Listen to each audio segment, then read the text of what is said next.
পাকিস্তান কিন্তু হেরে গেছে ট্রাই নেশনের ফাইনালে। তবে আমরা শুরুতে একটু স্কোর কার্ডটা দেখে নিতে চাই, তাহলে আমরা বুঝবো যে পাকিস্তানের ব্যর্থতার দিনে ভালো একটা দিন কেটেছে নিউজিল্যান্ডের। শুরুতে আমরা স্কোর কার্ডটা একটু দেখি, যেখানে পাকিস্তান 49.3 ওভারে 242 রান করেছে।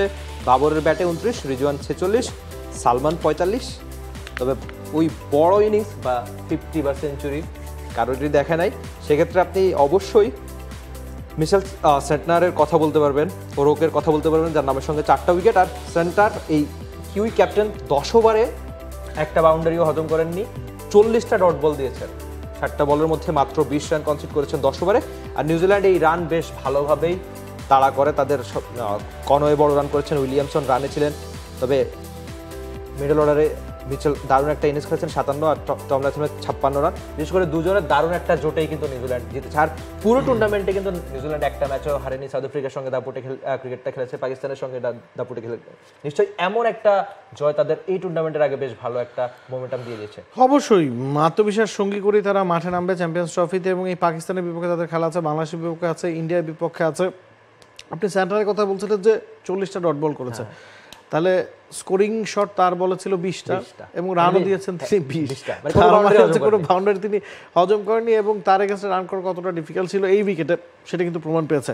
এর কারণ হচ্ছে যখন আপনি একটানা একটা পিচে খেলবেন বা একই মাঠে খেলবেন, পিচ স্লো হয়ে আসবে। আমরা দেখেছি আগের ম্যাচে 353 রান সম্ভব পাকিস্তান চেস করেছে, এই ম্যাচে 242 রান তারা করেছে। বোঝা যাচ্ছিল যে উইকেটটা খানিকটা ড্রাই, সে কারণেই পাকিস্তান ব্যাটিং নিয়েছে। তবে ব্যাটিংয়ে তাদের যে দুর্বলতাগুলো সেগুলো আসলে ফুটে উঠেছে। ফাখার জামান এই টুর্নামেন্টে ক্রুশাল রোল প্লে করেছেন, তিনি রান করেছেন। বাবর আজমের ব্যাটে রান ছিল না। রিজওয়ান সালমান আলী আঘা আউটস্ট্যান্ডিং একটা পার্টনারশিপ গড়েছিলেন গেল ম্যাচটাতে সাউথ আফ্রিকার এগেনস্টে, সেই পার্টনারশিপে ভর করে তারা ফাইনালে খেলেছে। তবে ওভারঅল পাকিস্তান ভালো ক্রিকেট এই টুর্নামেন্টে খেলতে পারে। নাসিম শাহ, শাহিন শাহ আফ্রিদিরা তাদের সেরা ছন্দে ছিলেন না। হারিস রফ ইঞ্জুরির কারণে প্রথম ম্যাচ থেকেই ছিটকে গেছেন। আবরার আহমেদকে ওই মানের লেগ স্পিনার মনে হয়নি। ফিফথ বোলিং অপশনে তারা খুশদিল শাহ, সালমান আলী আঘাকে ট্রাই করেছে, সেই জায়গায় তাদের ঘাটতি চোখে পড়েছে। এবং সবচেয়ে বড় কথা হচ্ছে এই দলটাতে ইনএক্সপিরিয়েন্স ব্যাটসম্যানের সংখ্যাটা অনেক বেশি। আপনি যদি ফাখার জামান, বাবর আজম, রিজওয়ান, সালমান আলী আঘাকে বাদ দেন, খুশদিল শাহ তার এই দলে থাকা নিয়ে অনেক প্রশ্ন উঠেছে। ফাহিম আশরাফের থাকা নিয়ে প্রশ্ন উঠেছে। প্রথম 2 ম্যাচে ফাহিম আশরাফ সুযোগ পাননি, শেষ ম্যাচটা খেলেছেন। তাইয়াব তাহির, তার ব্যাটে রান ছিল না। কামরান গুলাম প্রথম ম্যাচ খেলেছেন, শর্ট শাকিল পরের 2টা ম্যাচ খেলেছেন, তারাও রান করতে পারেনি। মানে যেই জায়গায় পাকিস্তান সলিউশন খুঁজছিল, 3-এ একজন ব্যাটসম্যান, 6-7-এর 2জন ব্যাটসম্যান, তাদের কেউই এই টুর্নামেন্টে প্রত্যাশা অনুযায়ী পারফরমেন্স করতে পারেনি। সেই জায়গায় পাকিস্তান যতটা আত্মবিশ্বাস নিয়ে চ্যাম্পিয়ন্স ট্রফি শুরু করতে পারার কথা, সেখান থেকে আরও পিছিয়ে গিয়ে তারা চ্যাম্পিয়ন্স ট্রফিটা শুরু করবে। অন্যদিকে নিউজিল্যান্ডের ঘটনা আবার ঠিক উল্টো। আর নাবিল স্যার, ঘরের মাঠ, পাকিস্তান ফ্যানরা নিশ্চয়ই আশা করবে যে ট্রফিটা রেখে দিতে, যেহেতু 2017 সালে তারা জিতেছে, ডিফেন্ডিং চ্যাম্পিয়ন, একদম ডিফেন্ডিং চ্যাম্পিয়ন। আর আপনি বলছিলেন যে প্রশ্ন যদি না থাকে তাহলে কিসের পাকিস্তান হলো, যে ঠিক আছে উইকেটের দায় আছে আমি মানছি, কিন্তু যে একটা দল আগের ম্যাচে 350-এর মতো চেস করে জিতলো, তারা কিনা ফাইনালে এসে 250 রান করতে পারলো না।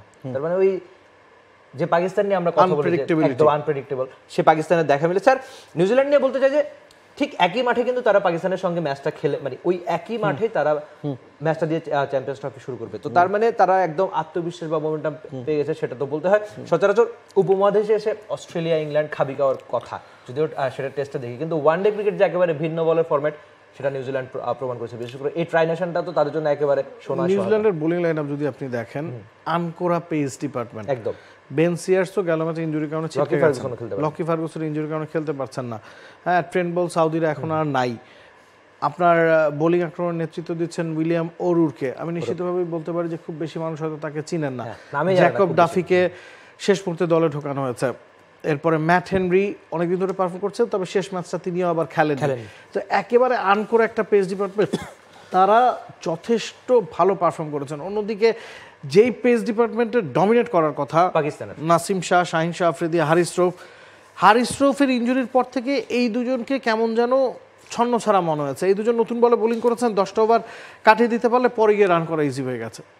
ওই জায়গাটাতে তারা ভুগে গেছে যে হারিস রৌফের না থাকাটা, মানে বল একটু পুরনো হলে রিভার্স সুইপ এবং মানে middle over দেখা এ যে যাচ্ছে যে breakthrough-টা। 10 ওভারের পরে গিয়ে যখন আপনার সেকেন্ড স্পেলটা প্রয়োজন হয় সেই জায়গায় আসলে পাকিস্তান খাবি খেলছে। আর আবিল কাছে আমার মনে হচ্ছে নাসিম শাহ বা শাহিন শাহ আফ্রিদি উইকেট পাচ্ছেন বটে, তবে ইম্পর্টেন্ট উইকেট হচ্ছে ইম্প্যাক্টের যে ব্যাপারটা সেটাই তারা করতে পারছে। যখন উইকেট পাচ্ছেন তখন ম্যাচ বেরিয়ে যাচ্ছে। হ্যাঁ, ম্যাচ ততক্ষণ শেষ। আপনি ওই শুরুতে 2-3টা উইকেট বা একেবারে একটা পার্টনারশিপ হয়ে গেছে অপোনেন্টের, তখন উইকেট নেওয়ার যে ব্যাপারটা সেই কাজটাই নাসিম শাহ শাহিন শাহ আফ্রিদি সম্প্রতি করতে পারছে না, যেটা আদতে পাকিস্তানকে ভোগাচ্ছে। তারা ঘরের মাটিতে ট্রাই নেশনটা হেরেছে। For more updates, subscribe to our YouTube channel and click on the bell icon. Follow us on Facebook and Instagram. Download T-Sports app to enjoy exciting games and highlights. Visit tsports.com.